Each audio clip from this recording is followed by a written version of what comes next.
Hello বন্ধুরা, কেমন আছেন সবাই? আজকে চলে আসলাম কাশফুলের বাগানে আফতাবনগরে। তো কিভাবে যাবেন এই জায়গাটি, ভাড়া কত, কি খাবেন সবগুলোই আজকে আমার এই ভিডিওতে জানানোর চেষ্টা করব।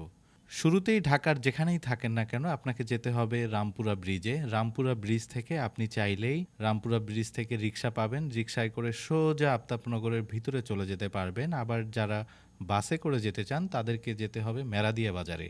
মেরাদিয়া বাজারে গেলেই আপনাকে বাঁশের সাঁকো পার হতে হবে এবং বাঁশের সাঁকো পার হয়েই আপনাকে একটি রিক্সা নিতে হবে লোহার ব্রিজ পর্যন্ত। ভাড়া নিবে হয়তো 40 থেকে 50 টাকা। আর যেতে যেতে আপনার চোখে দুধারে কাশফুল আপনাকে স্বাগত জানাবে। আর সাথে চারপাশের সবুজ এই মনোরম দৃশ্য আপনাকে সত্যি মুগ্ধ করে দিবে, আমি নিশ্চিত। তো দেখতে থাকুন।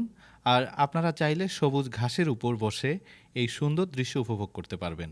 ও হ্যাঁ, যারা সিঙ্গেল আছেন তাদের আপাতত আসার দরকার নেই, কারণ এখানে আমার মতো যারা সিঙ্গেল মানুষ সত্যি এসে বিপদে পড়তে হবে, কারণ আমার ছবি তুলে দেওয়ার মতো কেউ ছিল না।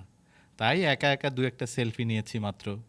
এখানে দেখলাম কেউ কেউ তার পরিবার নিয়ে এসেছেন, পরিবারের অন্যান্য সদস্যদের নিয়ে এসেছেন। আর যারা আসছেন ভিডিওতে তো দেখতেই পাচ্ছেন, বললাম না কিন্তু। তো দেখতে দেখতে অনেকটা সময় চলে গেল। আমার ভীষণ চা খেতে ইচ্ছে হচ্ছে। আর আজকের আকাশটা এত সুন্দর, আর সত্যি একজোড়া হাতের অভাব খুব বোধ করছি। যাই হোক, বেলা পড়ে যাচ্ছে, যেতে হবে। যেতে যেতে দেখবেন কারো কারো হাতে কাশফুল, আর কাশফুল নিয়ে বাড়ি ফিরছে তারা।